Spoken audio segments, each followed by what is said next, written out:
تو یہ صحافتی کیریئر جو ہے یہ ادبی کیریئر کے اندر کیسے کنورٹ ہوا؟ کس طرح سے آپ کو یہ خیال آیا کہ مجھے جو ہے نا وہ لکھنا چاہیے؟ ساتھ ساتھ لکھتے تو آپ پہلے سے تھے، مگر یہ کہ آپ کو کس طرح سے یہ خیال آیا کہ مجھے کتابیں لکھنی چاہیے، ایک باقاعدہ مصنف کے طور پہ اپنے آپ کو آپ نے کس طرح سے انٹروڈیوس کروایا؟ یہ اس بارے میں بات۔ یہ آپ کہہ لیں کہ جو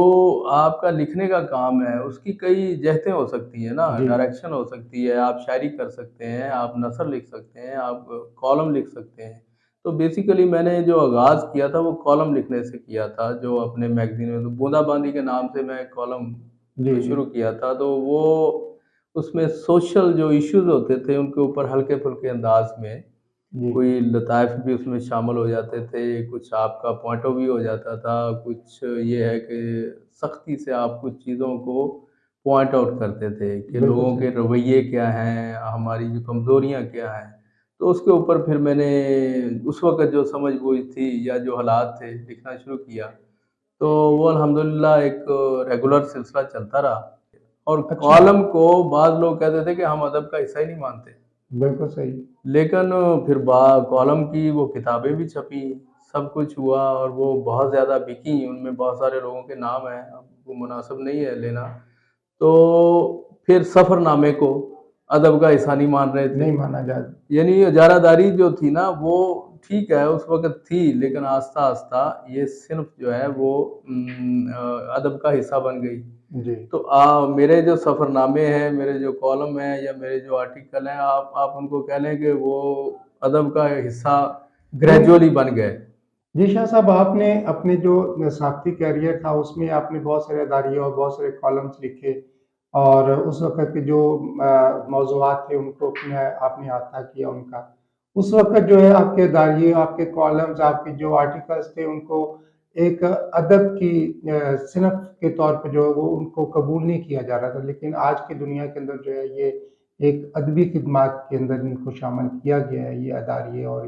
اس کے اوپر باقاعدہ آپ کی ایک پوری کتاب جو ہے مضامین اور اداریے کے نام سے بھی جو ہے وہ شائع ہو چکی ہے، اور اس میں بھی بہت سارے آپ کے اداریے اور شامل ہیں۔ یہ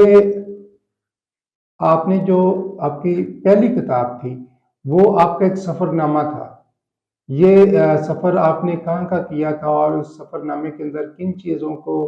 آپ نے کیا سوچ کے یہ کتاب آپ نے لکھی، اور یہ پوری اس کے اندر جو ہے تمام سفر کی رویداد لکھی گئی؟ یہ کوئی رہنمائی کا شوق تھا یا کچھ اور آپ کے ذہن میں خیال تھا؟ مقصد یہ تھا لکھنے کا کہ ایک تو یہ سفر میرا پہلا سفر نامہ ایک ایکسپیرینس تھا، اور اس میں آپ جیسے آپ نے پہلے بات کی کہ آپ کی ایک تربیت صحافی کے طور پہ ہوتی ہے تو آپ کو ادیب کے طور پہ لکھنے میں مشکل پیش آتی جی ہے۔ جی تو اس میں آپ کہہ سکتے ہیں کہ ادیب کم صحافی جو ہے جی وہ اس طرح کا ایک بلینڈ کرنے کی کوشش کرتے ہیں، کیونکہ صحافی کا جو کام ہے وہ معلومات دینا ہے، جی اور اس کے اوپر ایک رائے عامہ جو ہوتی ہے اس کو یعنی ہموار کرنا، ڈیولپ کرنا، یا ایک اچھی معلومات کی یا جو فراہمی ہے وہ اس کا حصہ ہے۔ تو میری یہ کتاب فیملی میگزین میں جو سفر ہے وہ قسط وار چھپتا رہا، تو اس کے بعد اچھا، پھر اس کو ایک کتابی شکل دی۔ تو واہ، ڈاکٹر انور سدید نے اس میں جو انہوں نے بھی لکھا، دیباچہ لکھا، جی اور علی سفیان ہوئے، تو یہ بہت بڑے لوگ تھے ان میں کالم لکھنے والے، اور سارا ان کے کریڈٹ جی پہ بڑی کتابیں ہیں۔ تو یہ ایک کوشش کی گئی تھی کہ اس کو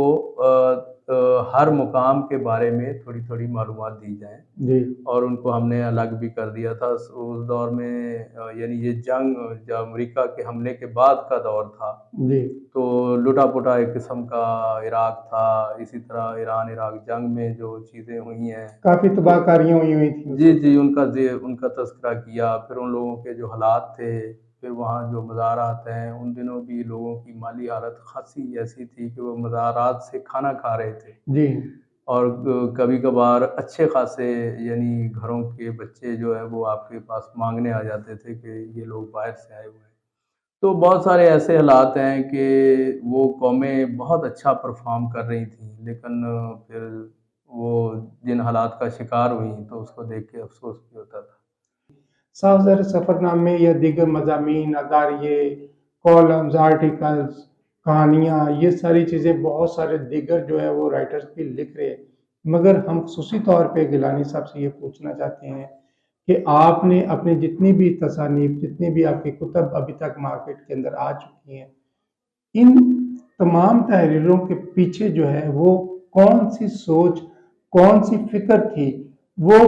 آپ نے وقت کو، اس لمحے کو کس طرح سے قید کر کے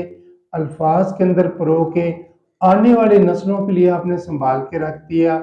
جب کبھی بھی اس قید شدہ وقت، اس قید شدہ لمحے کو جو پڑھنے والا ہے اس کو پڑھے گا تو وہ اس کے سامنے ویسے ہی وہ ساری چیزیں ایکسپلور ہو جائیں گی؟ کیا ایسی سوچ آپ کے ذہن میں تھی؟ وہ اس کے بارے میں ہے۔ یہ آپ نے بڑا اچھا سوال کیا ہے۔ میں خود اس بات سے متاثر ہوا تھا۔ میں نے کرونا کے اندر مجھے موقع ملا تو میں نے 4 کتابیں، اچھا، یعنی وہ اپنا جو پہلے والا کام تھا جو ہم نے پچھلے کوئی 30 سال پہ کیا تھا، جس میں ہمارے میگزین کے اندر جو میرے کالم چھپے تھے اور جو آرٹیکل چھپے تھے، پھر جو میں نے انگلش سے اردو ترجمہ کیا تھا، میں نے نیلسن منڈیلا کی جو کتاب ہے جی، لانگ واک ٹو فریڈم، اس کا میں نے کوئی ابتدائی 4-5 باب جو کیے تھے وہ انگلش سے اردو کیا ٹرانسلیٹ تھا، کیا۔ ٹرانسلیٹ کر کے وہ اپنے میگزین میں چھاپے تھے۔ تو وہ مجھے خود بہت پسند تھا کہ وہ اتنا روانی سے وہ ترجمہ اچھا ہوا تھا، تو میں نے کہا اس کو چھپنا چاہیے، کیونکہ چلیں جو لوگ کتاب نہیں پڑھ سکے ان کی، لیکن وہ بڑا انسپائرنگ ہے کہ ان کی جیل کی جو لائف ہے، ساری چیزیں ہیں، اس کو ہمارے جو قائرین ہیں وہ ان کو جب بھی یہ کتاب پڑھیں تو ان کو موقع ملے کہ یہ ایک بڑے لیڈر کی جو ہے وہ چیزیں۔ اس کے علاوہ بہت ساری ایسی سٹوریز جو خاص تھیں جو میں نے انگلش سے اردو میں کی تھی، تو وہ میں نے اپنے جو منتخب مضامین ہیں، اس کے علاوہ ایک ایسا مضمون بھی اس میں شامل تھا جس پہ مجھے ورلڈ پرائز ملا تھا، ڈیچے ویلے جو جرمنی کا ریڈیو ہے، جی، اس میں یعنی میں نے ایک اردو میں آرٹیکل لکھا تھا، what are the expectation from unified Germany, جی، متحدہ جرمنی سے آپ کو کیا کیا توقعات کیا وابستہ ہیں؟ توقع؟ اچھا شاہ صاحب، آپ نے جو ہے دیگر کتابیں بھی لکھی، اس کے اندر دنیا کی امید پاکستان شامل ہے، اور اس کے ساتھ جو ہے وہ دور کے ڈھول سہانے، خاص طور پہ جو وہ لوگ پاکستان سے باہر جا کے وہ اپنے ایک توقعات وابستہ کر لیتے ہیں، ان کو آپ نے گائیڈ کیا ہے،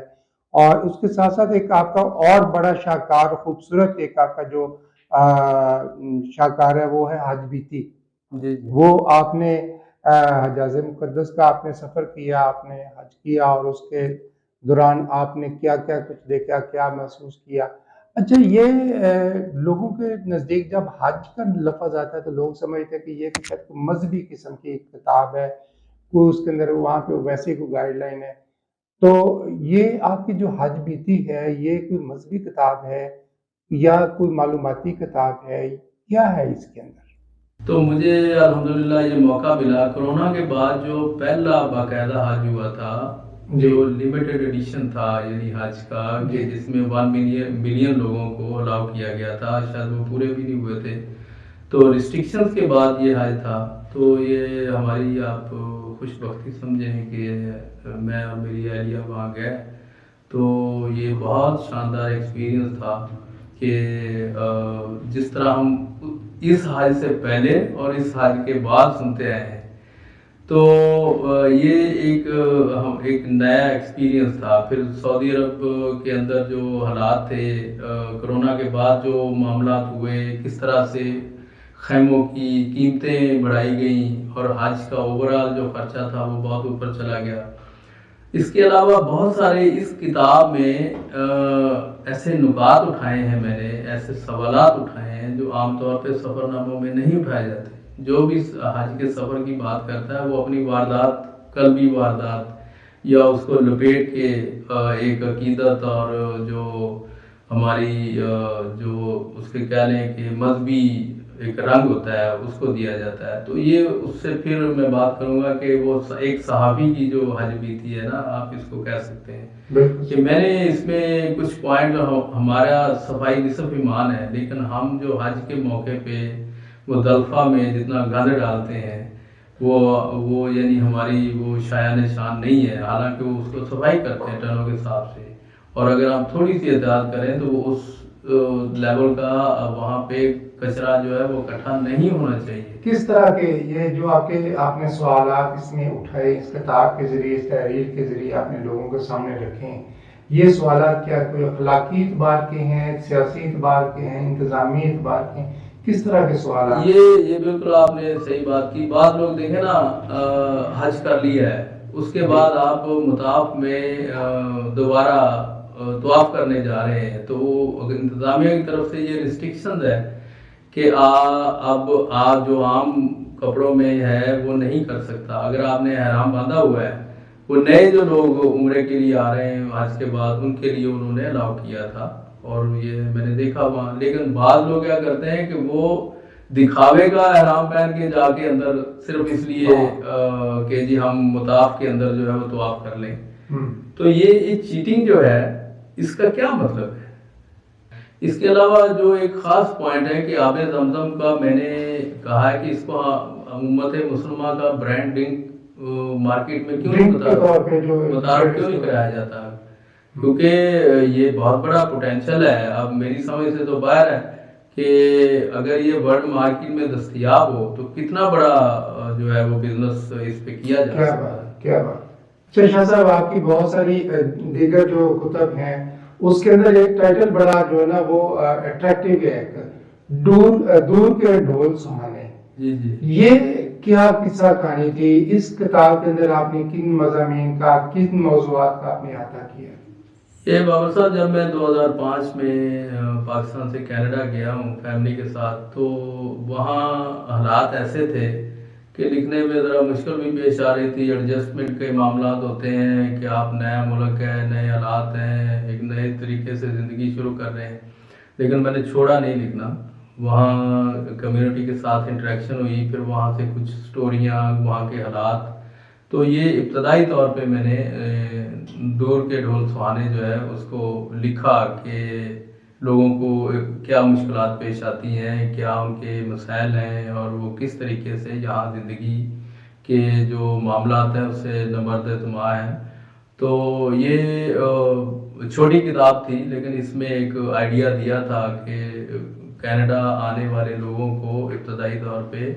کیا مسائل درپیش ہوتے ہیں، لہذا ان کو ذہن میں رکھ کے آئیں۔ تو یہ تو ایک آپ کہہ لیں کہ ڈیمو تھا۔ اس کے بعد ابھی جو میں لاسٹ آپ کا جو ورژن آیا کینیڈا کہانیاں، جی کینیڈا کہانیاں، اور یہ کوئی اس میں میرا 20 سال کا جو کام ہے، جو میں نے پیسز اکٹھے کیے ہیں مختلف لوگوں سے جنہوں نے کینیڈا میں 30 سال 40 سال گزارے ہیں، یعنی وہ 70s میں گئے تھے، تو ان کی جو ہجرت کے یعنی مسائل ہیں، اور ان میں جذبات بھی ہیں، ان میں جد و جہد بھی ہے، ان میں محرومیاں بھی ہیں، اور پھر ان کی کامیابیاں بھی ہیں۔ تو اینڈ آف دا ڈے جب ان سے آپ پوچھتے ہیں کہ آپ نے کیا پایا، تو پھر وہ آپ کو پتہ چلتا ہے کہ آپ نے جب اپنی مٹی سے یا اپنے کلچر سے، اپنے خاندان سے آپ دور گئے ہیں، تو آپ کی جو شناخت ہے اس کے کیا مسائل ہیں، آپ کی نسل جو ہے آگے والی وہ اب کس مقام پہ کھڑی ہے۔ جی ناظرین، آپ یہ پروگرام 49 نیوز ڈیجیٹل کے اور اردو کینیڈا کے یوٹیوب چینل اور فیس بک پیج پر دیکھ سکتے ہیں، اور اس کے ساتھ ساتھ شاہ صاحب جنہوں نے دور جدید کے اندر جو ہے اپنی جو کتب لکھی ہیں، اور اس کے اندر انہوں نے ماضی کے جو تجربات تھے، جو اخلاقی، معاشرتی، سیاسی اور معاشی جو تجربات تھے، وہ بھی انہوں نے سامنے رکھے، ان کے احاطہ کیا ہے، اور آپ لوگوں کی رہنمائی کے لیے یہ ساری کتب موجود ہیں، ان کو ضرور پڑھیں،